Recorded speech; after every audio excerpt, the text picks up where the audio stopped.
Good. Hello, my name is Cruz Garcia, and we are going to be doing a boring project. So if you hate boring projects, skip this video now. I'm advising you to skip the video now. Now, this boring project may not be what you think. Every letter, B.O.R.I.N.G, stands for something. B stands for botanical, or plant-based medicines. O stands for our lifestyle. R stands for reactions. I stands for industry. N stands for nutrition/food. And G stands for gardening and horticultural stuff. I will begin with the botanical section of this boring project. My assistant, Caitlin, is going to be doing our lifestyle section, reactions section, and industry section, and I will finish off this magnificent video with the nutrition section and the gardening section. B. Botanicals. Different kinds of drugs can be produced from different kinds of plants. Some, however, can be very poisonous. Some drugs do carry medicinal purposes. Marijuana, for example, is a commonly known drug. In most of the United States, it is illegal. But as illegal as it may be, what? Look at the camera more. I am reading off of the paper. As illegal as it may be, it does carry medicinal purposes. Monkshood is a deadly plant that is very complex. That is very complex and carries a chemical known as aconite. This plant is used to help treat rheumatism, but be very careful when handling this plant. If not properly taken, this drug and many other drugs can kill you in a matter of minutes to a few hours. Plants have been used as medicine for a long time now. Back in the olden days, people would mash up plants and herbs, and they'd spread them over wounds and have patients digest them. Ethnobotany is a scientific study on how people look at plants, whether it be religiously or medicinally or edibly. Homeopathic medicine allows the body to heal itself. In some cases, homeopathic alone isn't enough. There are some plants that will help increase it, like onions, mountain daisies, and even poison ivy. Hi, my name is Caitlin, and I'm doing O for our lifestyle. Plants are used in almost everything we own and use. It's used in our food, clothes, and other everyday materials. The flower's job is to find pollinators and make seeds, but flowers are also meant to look pretty to attract pollinators. And the more the plant has to show, the more visitors it's probably going to get. Some flowers, however, have managed to pollinate themselves. Plant ecology would not fit under this category, seeing that plant ecology is basically the study on how plants survive in nature, how they compete for food, etc. R, reactions. Have you ever went into the woods in shorts and came in contact with some plants and later on began to feel itchy? Well, my friend, that was your skin reacting to the leaves you brushed on. Some leaves and stems contain tiny needle-like hairs that look like nothing to us. These sharp hairs contain either histamine or some other long word I can't pronounce. In most cases, you will get a mild reaction within half an hour.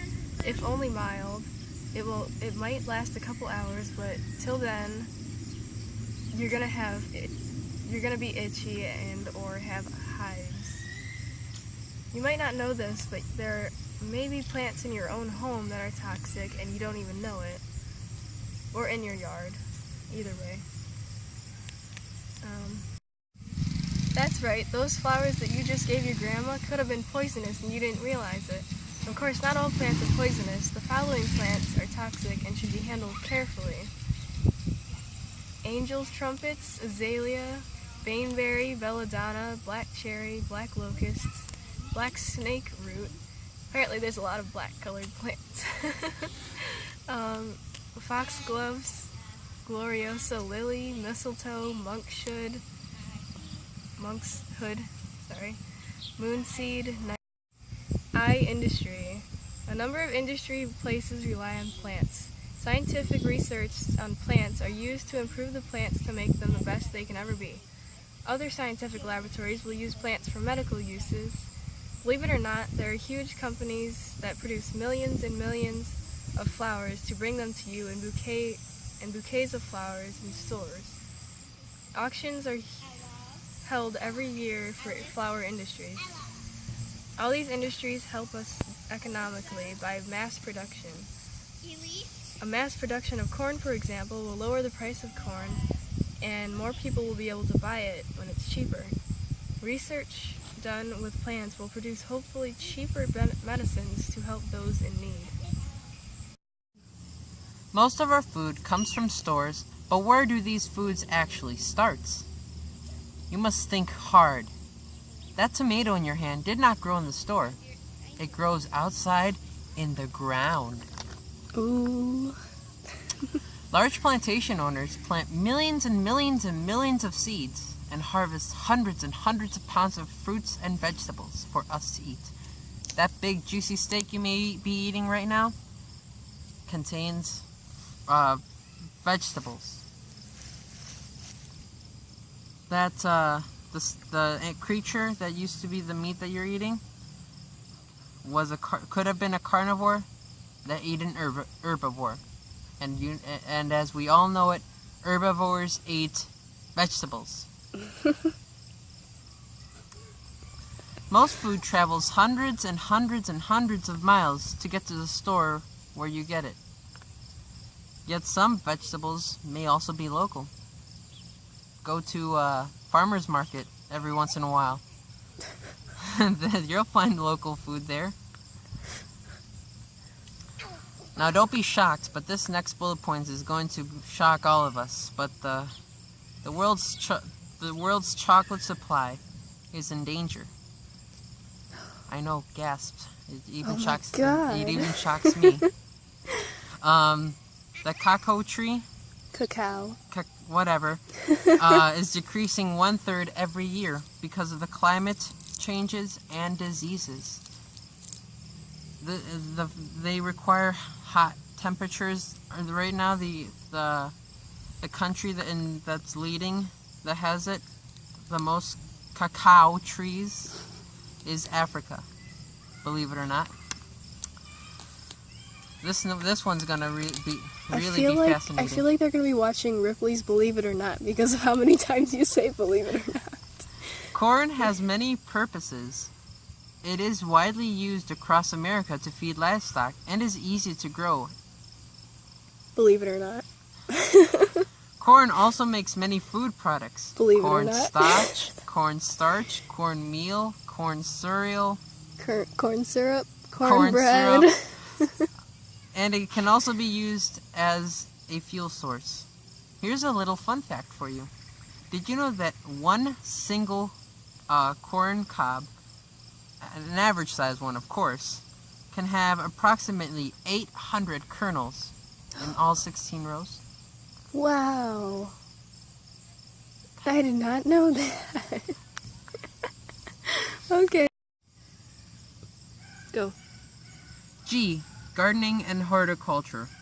How important is the horticultural business? Well, you tell me. The horticultural business makes hundreds, maybe even thousands of fruits and vegetables that go into your local stores every day. They also produce lots of flowers. We know flowers are always good for that special someone or that death in the family. What does one need to know in order to make a productive garden in Wisconsin? You gotta buy plants for certain zones. Wisconsin, for example, is a zone 5, so you're probably good if you could buy a zone 6 plant, but E's around 5. And you need gardening tools like a garden hose. You need to dig the hole, water it about 2 or 3 times deep, fertilize it, and don't water it constantly after you plant it.